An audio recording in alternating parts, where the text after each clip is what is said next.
नमो हरिहन्ताणं नमो सिद्धाणं नमो आयर्याणं नमो उवज्झायाणं नमो लोये सव्वसाहुणं। पंच परमेष्टि भगवान की, जगत पूज गुरु विद्यासागर जी महाराज की। देखो व्यसन में अब चोरी का नंबर। अब चोरी के लिए बता रहे हैं। पहले बताया उन्होंने कि मध्य मास मधु मांसाहार के लिए, फिर बताया जुआ।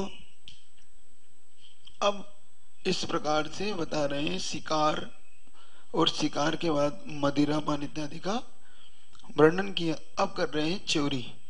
चोरी पाप में भी आता है और व्यसन में भी आता है। मतलब चोरी पाप तो है ही, इसकी लत भी लग जाती है। कहने का से चोरी करने की लोगों को लत लग जाती है। तो जिनको लत लग जाती है वो फिर चोरी करने से कभी डरते नहीं। ये किसी की, अब देखो अदत्ता दानम स्तेयम, अगर अपन देखें तो आचार्य पूजपा स्वामी मतलब उमा स्वामी महाराज डेफिनेशन बनाते हैं, बिना दी हुई वस्तु को अदत्ता दानम स्तेयम। स्तेय मतलब चोरी। तो यहाँ पर बता रहे हैं किसी की रखी हुई, गिरी हुई, भूली अथवा उसने आपको नहीं दी वस्तु को ले लेना अथवा दूसरों को दे देना, ये सब चोरी है। क्योंकि किसी की गिरी हुई, भूली हुई वस्तु को अब बहुत बार मिल जाते हैं रास्ते में, पैसे वगैरह मिल जाते हैं लोगों को। अब उस पैसे को, रुपये को उठा के व्यक्ति दान में डालता है या अथवा किसी को दे देता है, तो वो अधिकारी नहीं है। और ये एक प्रकार की चोरी मानी जाती कि अगर आप किसी की भूली, गिरी हुई, रखी वस्तु को बिना पूछे, बिना किसी से, अब वहां गिरी वस्तु को कौन पूछने जाएगा किसकी है? या तो व्यक्ति अपने उपयोग में ले लेता है अथवा किसी को दे देता है। तो जो दे देते हैं वो भी आपका नहीं होने से, क्योंकि आप उसके स्वामी नहीं है, अधिकारी नहीं थे, आपने क्यों दे दी? तो इस प्रकार से उसे चोरी मानते।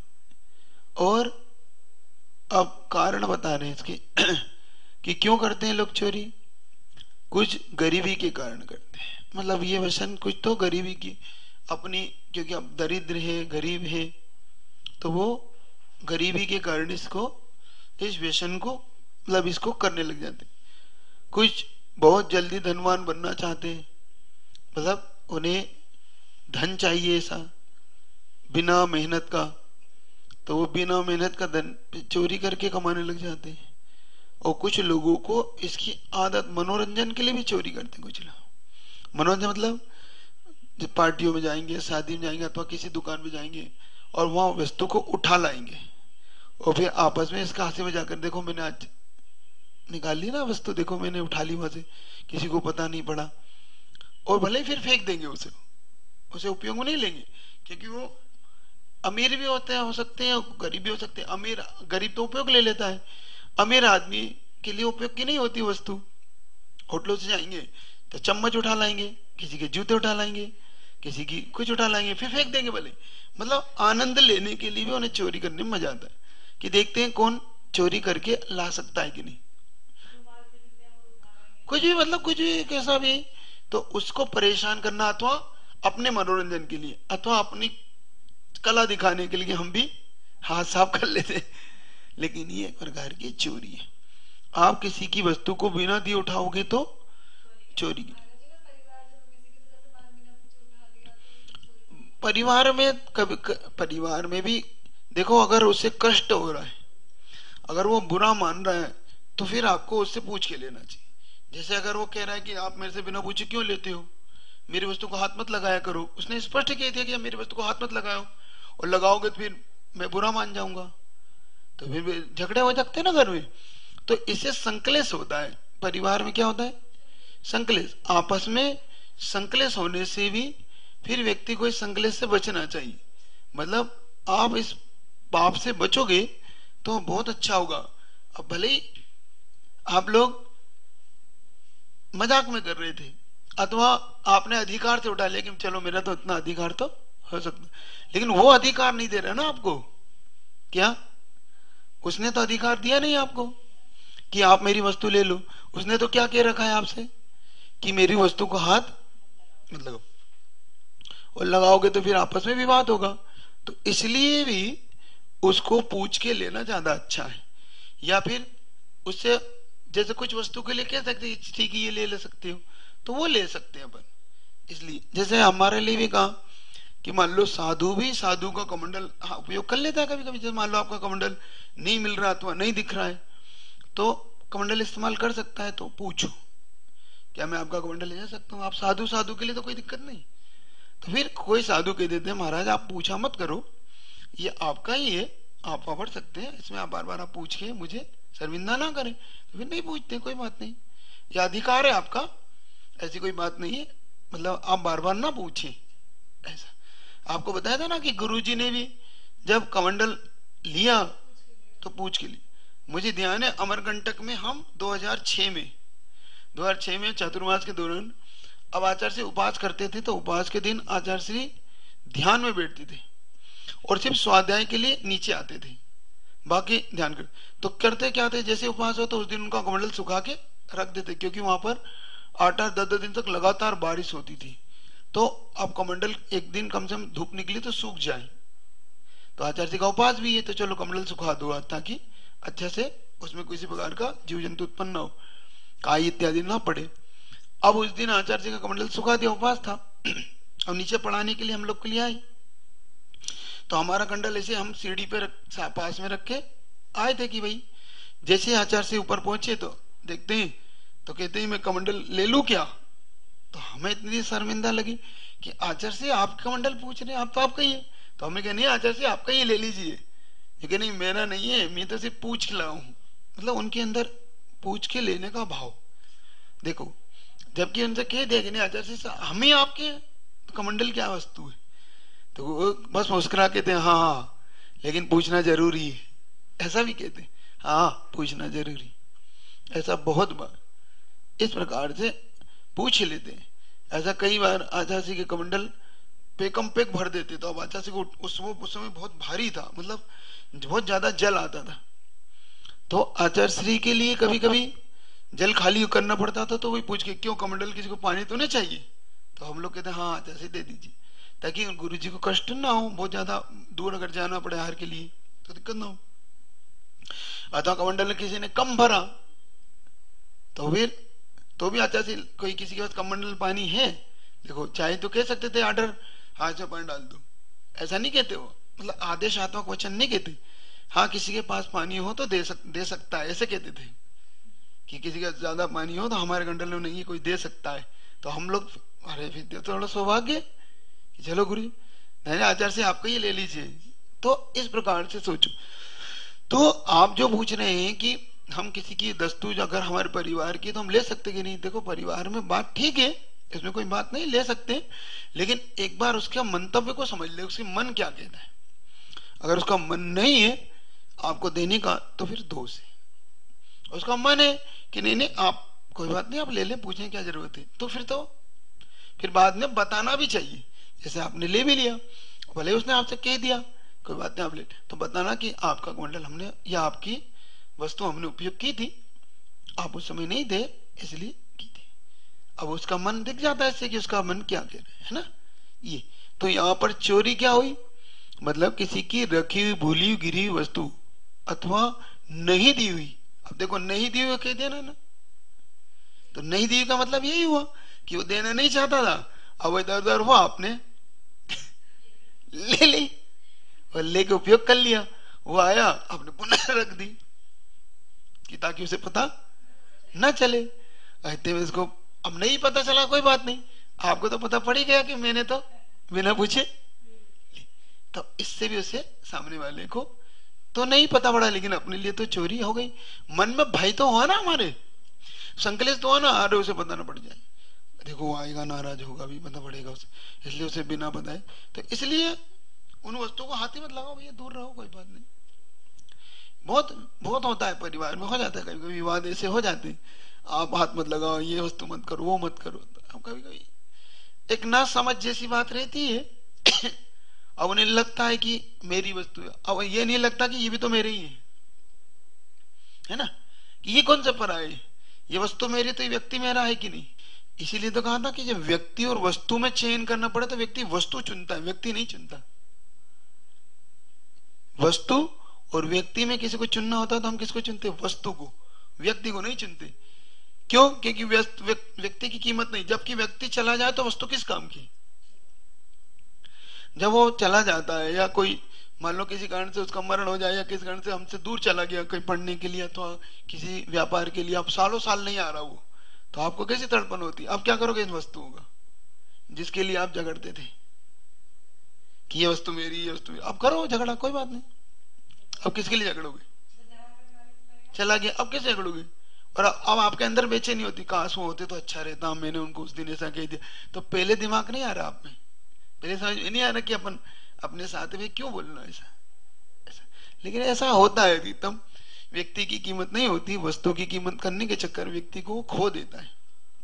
जबकि वस्तु तो पुनः मिल सकती है, व्यक्ति पुनः नहीं मिलता। ये कितनी गहराई वाली बात है कि व्यक्ति एक बार चला गया, आप जीवन में कहां से लाओगे इसे? वस्तु तो दूसरी बदल के आ जाएगी, नई बनवा लोगे, वो पुरानी मिटा लोगे, दूसरी बना लोगे। व्यक्ति का क्या करोगे? और व्यक्ति महत्वपूर्ण होना चाहिए जीवन में, वस्तु नहीं। उस व्यक्ति से तो वस्तु की कीमत है, लेकिन अधिकतम व्यक्ति ऐसा ही चुनता है। कोई बात नहीं, अपने को टेंशन नहीं करना, लेकिन अपने को तो फिर भी सोच के विचार के अपने को ऐसी व्यवस्था बिठा लेना चाहिए जिससे कि ना उसे कष्ट हो ना हमें कष्ट हो।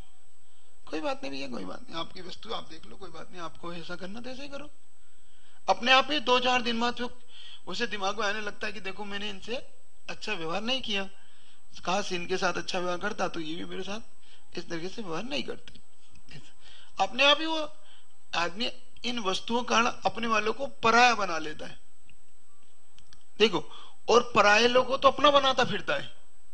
एक बात कितनी बड़ी बात है, पराये लोगों को वो अपना बनाता फिरता है, उनसे दोस्ती करेगा, उनकी चापलूसी करेगा, उनके लिए खिलाएगा पिलाएगा, उनको मनाएगा ताकि ये व्यक्ति मेरा हो जाए। देखो, और जो अपना है जिसे सब कुछ है उसको खो देता है, उससे नफरत करने लग जाता है। विडंबना तो ये है, जो घर में 4 व्यक्ति हैं उनसे प्रेम भाव से नहीं रहता, और जो उसके है ही नहीं उन्हें मनाता फिरेगा, उनके साथ घूमता फिरेगा, फिर वो 2 बात कहते तो उनकी सहन कर लेगा, अपनों की सहन नहीं करता।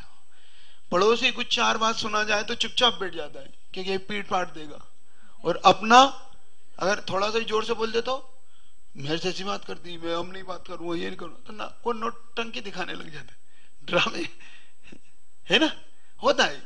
जबकि उसे ये समझना चाहिए कि अपना ही है, ये पराया थोड़ी है। कह दिया होगा, कोई बात नहीं, अपना ही तो है, क्या फर्क पड़ गया। पड़ोसी मुझे गाली दे जाता है, पड़ोसी मुझे मार, अब रास्ते में होता है ना, अब रास्ते में मान लो कहीं जा रहे हो, आपका आपस में झगड़ा हुआ, उसने 2-4 थमाचे दम गया, वो थोड़ा भारी था, पहलवान था, अब क्या चुपचाप मुंह से आ जाता है, घर में आके घुस जाता है, चुपचाप बैठ जाता है कि अब बताना नहीं किसी को। और अपने वाले ने थोड़ा सा टच भी कर दिया तो पूरा हंगामा खड़ा करके रखता है, वो तुमने ऐसा किया, मैं ऐसा किया, मेरे साथ ऐसा। अरे क्या तुम अभी तो पीट पिटा के आ रहे हो बाहर वालों से, हैं? अच्छा बताओ, बाहर वालों से पिटना अच्छा कि अपने वालों से पिटना अच्छा? अपने वालों से क्या, अपना वाला है, कोई फर्क पड़ रहा है क्या? वो बाहर वाले से बेइज्जती कराने में इज्जत समझता है, और अपने वालों की इज्जत को बेइज्जती मानता है। सहन नहीं होती उसको अपने वाले की इज्जत की, कि ये अपने को इज्जत दे रहा है। सही बता रहा हूं, अपना वाला अगर कोई इज्जत दे तो उसे शंका की निगाह से देखता है, आज कोई बात है, आज कोई ना कोई इसका काम है लगता है, मतलब तुम्हें इज्जत भी सहन नहीं है, मतलब तुम इज्जत लेने लायक भी नहीं हो। अब तुम्हें इसमें भी शंका हो रही कि आज इसको कोई काम है, स्वार्थ है इसका लगता है, इसलिए आज इतनी प्रेम से कैसे बोल रहा है ये, है? सोचो विचार कर। तो यहां पर सिर्फ और सिर्फ समझने का फेर हो जाता है, समझदारी का अंतर हो जाता है। अगर इसी बात को अगर व्यवस्थित समझ ले तो घर में आदि समस्या समाधान को प्राप्त हो जाए। आदि समझ, कोई किसी को दिक्कत हो ही ना, लेकिन बस व्यक्ति अपने अहम के कारण समझ नहीं पाता एक दूसरे को, और उसी कारण से ये भी आचार्य महाराज तो यहां तक कहते हैं कि अब व्यक्ति धन की चोरी को चोरी मानता है, दूसरे के भावों की चोरी भी चोरी है। जैसे उसके सामने वाले के भाव हैं, अब उसके भावों को भी आप अगर नकारना, उनके भाव को काटना, उनको परेशान करना, ये भी चोरी है। एक प्रकार की हिंसा भी है और चोरी भी। इसलिए भी आचार्य से इसको भी चोरी मानते कि अन्य दर्शन वाले के लिए भी कोई अगर प्रेसफुल कुछ काम करवाते हैं कि तुम्हें छोड़ना चाहिए, छोड़ो ये, तो इससे भी आचार्य महाराज को चोरी मानते कि नहीं, अपने को क्यों कहना, अपने को समझाने का काम है, प्रेरणा देने का काम है, उसको जबरन नहीं करना। जबरन करने से साधुओं के लिए चोरी का दोष लगता है। आचार्य से यहां तक कहते, जैसे मान लो कोई मिथ्यात्व में फंसा हुआ है, उसे हमने समझा दिया ऐसा नहीं है, गलत है, अब वो नहीं छोड़ना चाहता, तो उसे प्रेस मत करो, अब उसे जबरन मत करो, क्योंकि आप जबरन करके छुड़ाओगे तो चोरी का दोष है तुम, क्योंकि तुम उसकी आस्था को चोरी ठेस पहुंचा रहे हो। क्योंकि तो जबरदस्ती छोड़ेगा तो अंदर से तड़पेगा, अंदर से उसके अंदर पीड़ा होगी। मेरे को, मैं छोड़ना नहीं चाहता था, मुझे जबरन छुड़वाया, अब मैं परेशान हो रहा हूं, मैं क्या करूं, मैं अब मानता हूं तो मेरा नियम टूटता है, नहीं मानता तो मेरा मन नहीं मान रहा, देखो इससे तो आचार्य कहते नहीं, प्रेरणा देना, समझाना, जबरन नहीं करना उससे। मान लो नहीं चाहता, वो नहीं चाहता, नहीं चाहता, कोई बात नहीं, अब जबरन साधु बनाओ क्या सबको। मान लो कोई क्या नहीं तुझे दीक्षा लेना पड़ेगी, तो जबरन बनाओ क्या दीक्षा, तो अगर दे दी तो पुष्प डाल की कथा हो जाएगी। वारिसण पुष्प डाल की कथा है ना। अब पुष्प डाल 12 साल तक, अब वो काणी स्त्री के चक्कर में, अब वो मुनि तो बन गए, अब वो काणी स्त्री दिमाग में घूम रही, उनको 12 साल तक घूमती रही। तो ये सब क्या है, अब वारिसण ने तो बना दिया मुनि, तो मित्र था उनका, वारिसण था ना, ये इनके तो पुत्र थे, श्रेणी के चेलना के पुत्र है ना वारिसण, उनका पुष्पदल उनका तो मित्र था। पढ़ना, बहुत अच्छी कथा है वो भी। तो किसी के बुरे भावनाओं को भी ठेस लगा के नहीं करना, कहना अपना काम है, समझाना अपना काम है, और वो नहीं छोड़ना चाहता तो मध्यस्थ हो जाना चाहिए, ठीक है, नहीं छोड़ना चाहता वो उसकी इच्छा भी जब आएगी समझे, ऐसा। इसलिए कह रहे थे अच्छा से उसको चोरी, कि अन्य दर्शन के भी जबरन नहीं करना उससे, उसको मात्र प्रेरणा देके। अब तो गरीबी के कारण करते ही हैं कोई लोग, गरीबी कारण मतलब उन्हें खाने को नहीं था, पीने को नहीं था, तो वो चोरी इत्यादि करके अपना काम था। अब धनवान बनने के लिए कि मैं अधिक धनवान बनूं, अब कोई धनवान ना रहे, गरीब हो जाए, इसलिए भी चोरी करता है कि अब इसको मैं बताता हूं, इसका सारा माल अभी इसको गरीब, अभी धरती दिखा दूंगा, मतलब अभी इसका सब माल चोरी करवा दूंगा, तो ये अभी आप ही गरीब हो जाएगा। ये भी होता है बहुत बार, किसी व्यक्ति को दूसरे से बदला लेने के लिए उसके यहाँ डाका डलवा दिया, चोरी करवा दी, और बेचारा वो गरीब हो गया, अब फिर उसको परेशान करा। अब तुम बहुत बोलते थे, अब बताओ, अब बोलो। अथवा आदत पड़ जाने के कारण, बताया था आपको कि कभी कभी आदत पड़ जाती है, और ये आदत बड़े बड़े लोगों में हो जाती है, अमीर लोगों में, करोड़पति लोगों में भी। आपको उदाहरण दिया था महिला वाला, क्यों, महिला को सिर्फ आदत थी कि कहीं से चेन लिया ना, कहीं से कहीं उठा लाना, कहीं कुछ लिया ना, और उसके आनंद आता था उसे, जबकि खुद करोड़पति फैमिली से वो ऐसी कई चेन बनवा सकती है, और कई करोड़ों के गहने उसके पास, फिर भी उसको आनंद आता था, कहीं से भी गई और दिए से कोई अंगूठी उठा लाई, बिछिए उठा लाई, कुछ उठा लाई, उसको बाद में पकड़ाई, पकड़ में आई तो फिर उसको बाद में फिर माफी मांगना पड़ी, तो कितनी बेइज्जती हुई है। तो इस प्रकार से याद, जैसे अंजन चोर करता था, चोरी, व्यसन, त्याग, अतिचार बताए। अब देखो अपने कुटुंब में भाई, चाचा आदि लोग हैं, उनसे राजाति बल से धन को न छीने, न धन को छिपावे। अब देखो अतिचार बताए। अब देखो आप क्या पूछ रहे थे ना परिवार का, अब इन्होंने कह दिया कि पहले जो राजा महाराजा थे और वो चाचा ताऊ हैं आपस में, अब बड़े पिताजी मतलब उनके पिताजी नहीं है, अब राज्य तो उन बच्चों का है, लेकिन चाचा ने हड़प लिया राज्य कि ये मेरा राज्य है, तुम लोग मेरे अधीन रहो, अथवा उन पर चढ़ाई कर दी, उनको मार दिया, अथवा उनको जेल में डाल दिया। ये था ना, धन छीन लिया उनका, उन्हें निर्धन बना दिया, राज्य छीन लिया, और भी कुछ ऐसा करके, तो ये सब भी चोरी के है अथवा चोरी के अतिचा। अब चोरी करने वाले के क्या क्या हानियां, मतलब क्या उसको उठाना पड़ते हैं कष्ट। तो जब पकड़ा जाता है तो अन्य प्रकार के दंड को भोगता ही है। अब उसे बेइज्जती उठाना पड़ती है पूरे समाज में।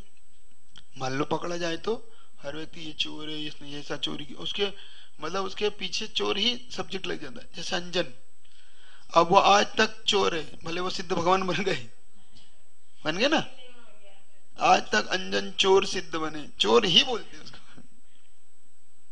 इतना बड़ा, भले उसने चोरी उस समय की थी, बाद में मुनि बन गए, मुनि बनने के बाद उन्होंने तप किया, तप करने के बाद वो मोक्ष चले गए कर्मों को काट के, कर्मों का नाश करके। लेकिन आज भी विशेषण नहीं छूटा कि कौन थे, अंजन चोर। तो ये अंजन चोर उनका नाम रख दिया गया। तो ये कह रहे हैं, अथवा समाज में उसे नीचे देखना पड़ता है। किसी किसी को फांसी भी दे दी जाती है चोरी कारण, क्योंकि चोरी कारण वो हिंसा भी कर देता है, मर्डर इत्यादि कर देता है। परलोक में उसे दुख, अब परलोक में जैसे नरक इत्यादि जाता है तो उसके हाथ काट दिए जाते हैं वो नरक में। देखा आपके यहाँ पे तो फिर भी बहुत अभी दंड व्यवस्था इतनी कड़क नहीं है भारत में। आप थोड़े सऊदी अरब तरफ चले जाओ, इराक ईरान चले जाओ, तो वहां अगर आपको पता पड़ा कि इसने चोरी की है तो बीच बाजार में खड़ा करके दोनों हाथों को काट देते, दोनों हाथों को, हाथों हाथ, उनका तो हाथों हाथ फैसला करते हो, बस साबित हुआ ये चोर है, हाँ ठीक है ये चोर है, बस काट दो इसके दोनों, बिल्कुल हाथ पैर बिल्कुल काट देते, ऐसे करते। हिंसा की है, भरे बाजार में लटका देंगे और उसको गाड़ी पे खड़ा करके फांसी दे देंगे और गाड़ी खसका देंगे और लटक जाता है। कि देखो वीडियो कितने वायरल होते हैं, है ना, यूट्यूब पे कितने वीडियो। कठोर दंड क्या, वो राज्य व्यवस्था के बिना वहां, अच्छा फिर वहां देखो अपराध कम होते हैं। फिर जहां दंड व्यवस्था थोड़ी सी लगती जरूर है अपने को कड़क है, लेकिन वो अपराध करने से आदमी कांपता है कि भैया पकड़ा गया तो फिर कोई रहाई नहीं है। भारत में अपराध क्यों बढ़ता है, अभी बेल पे आ जाऊंगा बाहर, क्या है अभी रुपया देगा अभी छूट के आ जाऊंगा, मेरा क्या कर लेगा कोई, को तो खुला कहते हैं ये कोट तो मेरी जेब में है, ये जज बज मेरी जेब में पड़े क्या, ऐसे कहते हैं वो लोग। अपराध करने वाले ऐसे कहते हैं, पुलिस उलिस तो ये मेरे जूते की नोक पे, ऐसे कहते हैं वो लोग। मेरे को डर रहा हूं किसी से, ये पुलिस वाले टीआई तो मेरे चमचे घूमते, ऐसा बात बोलते हो अपराध करने वाले। क्यों, क्योंकि पैसे का उनको इतना वो घमंड रहता है कि पैसे के कारण क्या है। और आज देखो ना पैसे के कारण क्या नहीं बिक रहा, आज हर कोई बिका हुआ है, खरीदने वाला चाहिए बस, चाहे ऊपर से नीचे तक। वो कहता क्या प्रधानमंत्री और क्या मंत्री और क्या संतरी, अभी पैसा फेंको अभी सब बिकेंगे।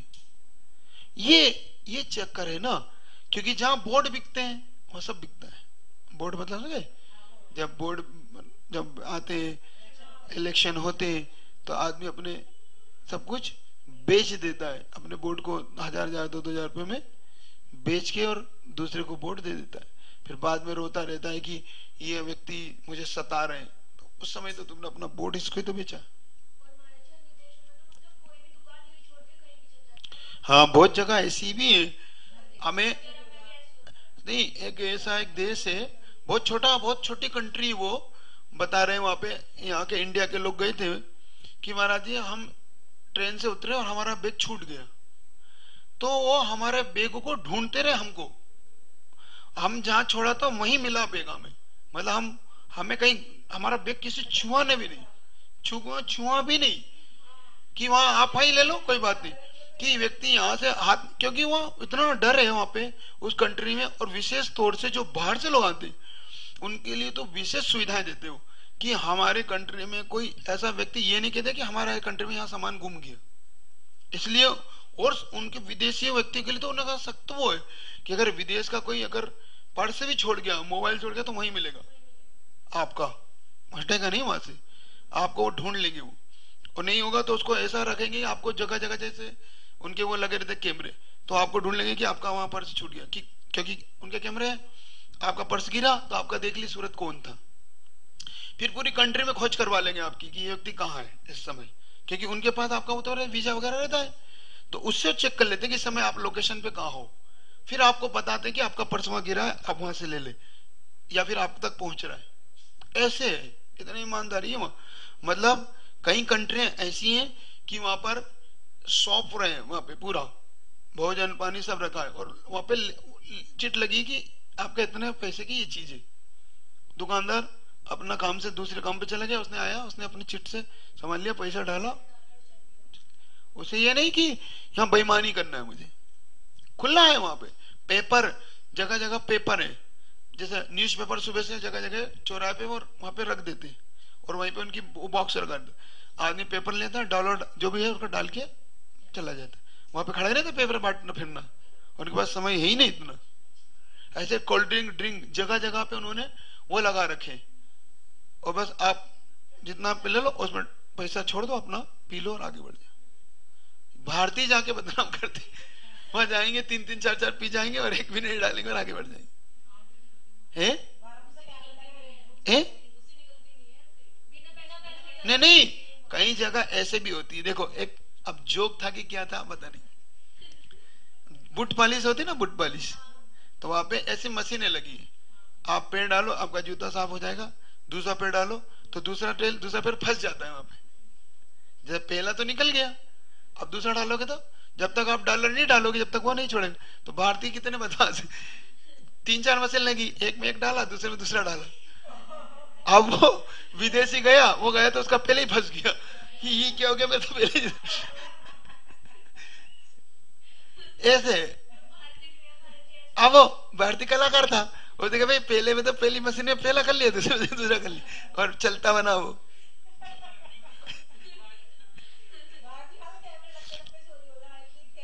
यही तो कह रहा हूँ, ये कह रहा तो ये चोरी एक प्रकार का कितना बड़ा व्यसन है।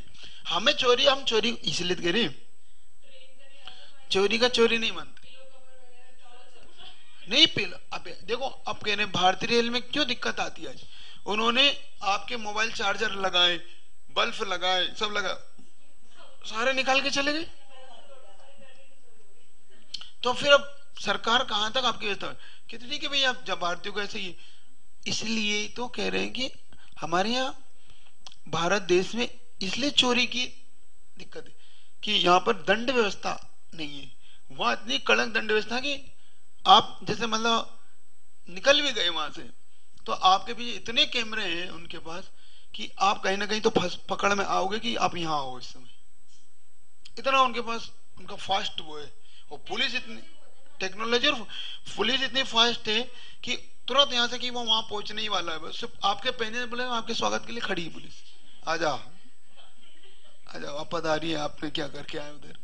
तो ये फिर समझा देते कि आप ये मत समझो कि आप आगे निकले मैं तो बेफिक्र हूं तुरंत आपका गाड़ी नंबर ऐसा कैच करता है वो, आपकी सूरत शकल सब कहीं भी दुनिया में खोज निकालेगा आपको। और भी एक बात है, पकड़ा गए तो कंट्री में फिर उनकी कंट्री में एंट्री नहीं है आपकी, उसकी तो वीजा ही ऐसा बनाते कि अब ये नहीं घुसना चाहिए, छोड़ देंगे वो, क्योंकि वो पंगा नहीं लेना चाहते कि हमको एक देश दूसरे देश से क्यों झगड़ा करे।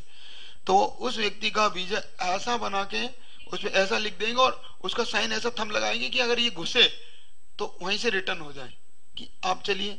आपके लिए मतलब भारत में अगर पुनः वीजा बनाने आएगा ना तो उससे तुरंत नहीं, आपका वीजा कैंसिल है, वहां आपके लिए एंट्री नहीं है। मतलब जैसे अपने यहाँ नहीं आतंकवादियों के लिए लगा देते कि अब ये व्यक्ति आतंकवादी, इसको भारत में एंट्री नहीं है।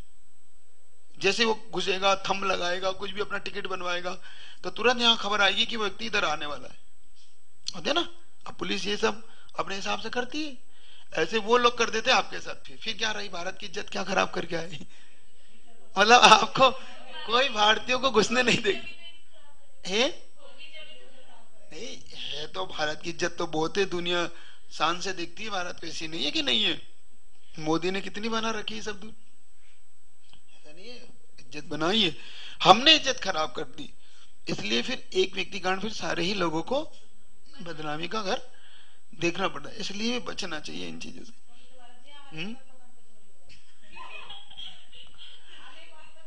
नहीं है ही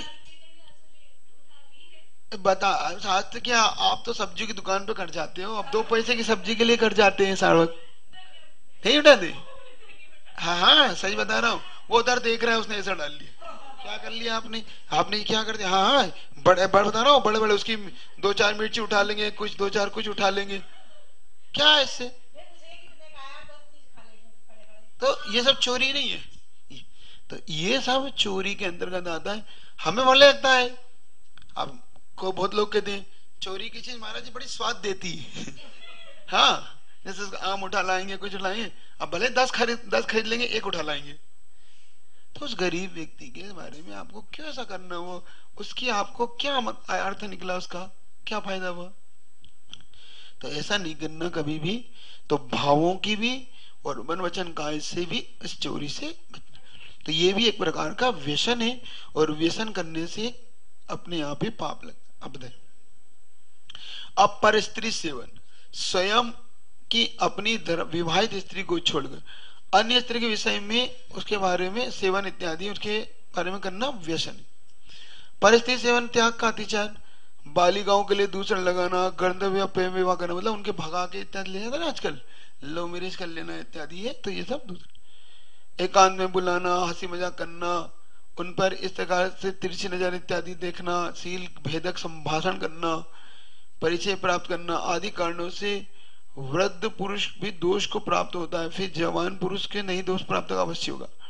कुछ लोग कहते हैं कि परिस्थिति सेवन त्याग है, क्या बालिका का सेवन नहीं कर सकते? नहीं, यहाँ पर स्त्री का ऐसे बालिका महिला सभी से लेना, मतलब यहाँ से स्त्री से मतलब ऐसा नहीं लेना कि छोटा बड़ा सबके लिए लेना। होने वाली हानियां, तो नरकों में जब वो जाता है तो गरम गरम पुतलियों से उसका आलिंगन करा के उसे बहुत वेदना दी जाती है, अथवा बहुत बड़ी बड़ी बीमारियां होती। परिस्थिति सेवन में इस लोक में लौकिक दुख होता है, ज्ञानियों ने उसे फूल कहे, और नरकों के दारुण दुख उसके फल गए। अच्छा, लौकिक दुख तो उसके फूल है, मतलब इस भाव में दुख पा रहा, और नरकों में जाके उसका और भयंकर दारुण फल पा रहा, मतलब यहां भी फल पा रहा और वहां भी दुख पा रहा और वहां भी। अब ऐसे जो स्त्री धन आदि के साथ सभी की पत्नी बन जाती है, मतलब सभी के साथ रहने लग जाती है, उसे पेशा कहते हैं। और उसके साथ रहना, वैसे इसको नगर नारी भी कहते हैं। छठाला का नगर नारी को प्यारे था कादे में हेम अमल, ये छठाला काल दौलत राम जी ने उसे नगर नारी भी। अब त्याग, गीत वात नद आदि आसक्ति, खोटे पुरुष की संगति नहीं करना, और वैसा क्या जान नहीं जाना, मतलब वैसा जाना उनके यहाँ चले गया अथवा उनके गीत इत्यादि को देखना, ये सब भी एक प्रकार से इसके दोष है। अब हानियां, दर्शनाथ हरते चित्तम, स्पृहात हरते बलम, भोगात हरते वीरम, वेश्या साक्षात राक्षसी। अब देखो वेश्या का उनके 4 वो बता रहे, उनके दर्शन से चित्त यानी समाज में मन विहलित हो जाता है, स्पर्श इत्यादि करने से आपकी शक्ति नष्ट होती, और भोग से आपके अंदर का पूरे और शक्ति नष्ट होती, और इसलिए वेश्या ही साक्षात नगर नारी साक्षात राक्षसी, क्योंकि राक्षसी भी यही करती है, वो पकड़ लेती फिर मार के खा जाती है नहीं? राक्षसी नहीं होती? नहीं देखते टीवी में कि राक्षसी है वो मारकर खा गई ऐसे। अब करने वाले समाज में परिवार हीन दृष्टि से देखे जाते हैं, धन शक्ति से वो रहित होते, क्योंकि धन भी उनका नष्ट होता है, नरक जाने की तैयारी कर लेता है, और अनेक बीमारियों का बढ़ता है। इस प्रकार सप्त व्यसन की साधु। अब 7 व्यसन में कौन कौन से व्यक्ति हुए? देखो, जुए खेलने से युधिष्ठिर महाराज को अपना राज्य छोड़ना पड़ा, मतलब उसे भ्रष्ट होना पड़ा जुए से। पता ही है सबको तो पूरा कि महाभारत में जब पूछा गया कृष्ण से कि हे कृष्ण ये तो बताओ कि महाभारत का किस कारण से रची गई?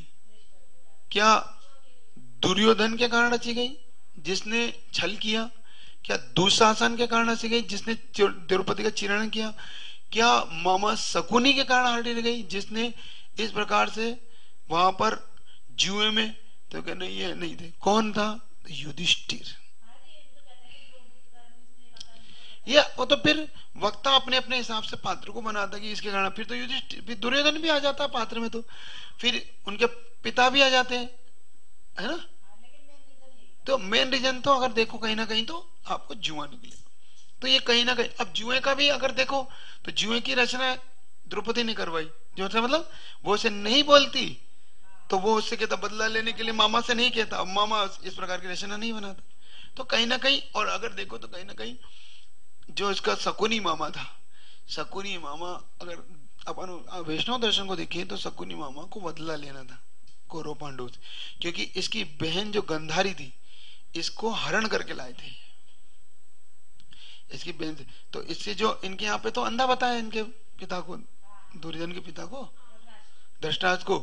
तो अन्याय ऐसा नहीं, तो धृतराष्ट्र से इसकी जबरन शादी कराई गई।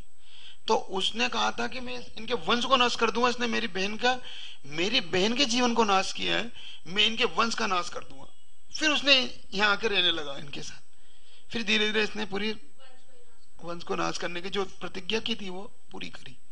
ऐसा भी होता है, देखो घर के वेदी है ना, ऐसे कहते हैं आस्तीन के सांप, या जैन दर्शन के अनुसार तो अपने यहाँ अंधा था ही नहीं, वो अपने यहाँ तो पुत्र मोह में अंधा था, और फिर पूर्व के कुछ इनके संस्कार थे, पूर्व में इनके आपस में खूब वो थे बेर, तो यहाँ पे आके फिर इन्होंने ओ मांस खाने से बक नाम का राजा, बक नाम का वो है जिसे फिर बक नाम का वो राजा जो नगर में बच्चों को मार मार के खाने लगा, फिर उसे लोगों ने उसे नगर से निकाल दिया, बाद में फिर उसे दंडित दिया दिया। मदिरा पीने में याद आओ लोग, यही है द्वारिका भस्म हुई। शिकार खेलने में ब्रह्मदत्त समुद्र में डूबकर अनेक प्रकार के दुखों को भोगने वाला। हाँ, ब्रह्मदत्त तो आम के कारण मरा था, तो वो शिकार करने थोड़ा शुभम थे। अच्छा ब्रह्मदत्त, अच्छा शिकार, अच्छा। चोरी कारण शिवभूति ब्राह्मण सर्प होकर अग्नि में गिरा। परिस्थिति दोष में 3 खंड का स्वामी रावण मरा, नर गया। वेश्या सेवन करने में 32 करोड़ दिनार का चारु दत्त की कथा तो प्रसिद्ध ही। इस प्रकार से सप्तव्यसनों में ये सब प्रसिद्ध हुए। अब सही गलत, बुरी आदतों को व्यसन कहते हैं, हाँ ठीक है। क्रिकेट खेलने में शर्त लगाना भी जुआ नहीं है, नहीं गलत है, हाँ है। मांस त्यागी को चमड़े के बर्तन में रखा जल घी आदि सेवन नहीं करना चाहिए, हाँ ठीक है। एक इंद्रिय में मांस की संज्ञा नहीं है। मध्य भारत के मुख्यमंत्री विश्राम गंगवाल थे, हाँ ठीक है। बियर आदि शराब नहीं है, गलत है। आदत पड़ जाने से चोरी करते हैं, हाँ ठीक है। मदिरा पीने में प्रसिद्ध चारु दत्त नहीं, ये तो अलग। ठीक, इस प्रकार से आपका ये आज पूरा हो, ठीक है। जिनवाणी के ज्ञान से सूझे लोकालोक सवानी, हे जिनवाणी भारती तो ज्योतिरी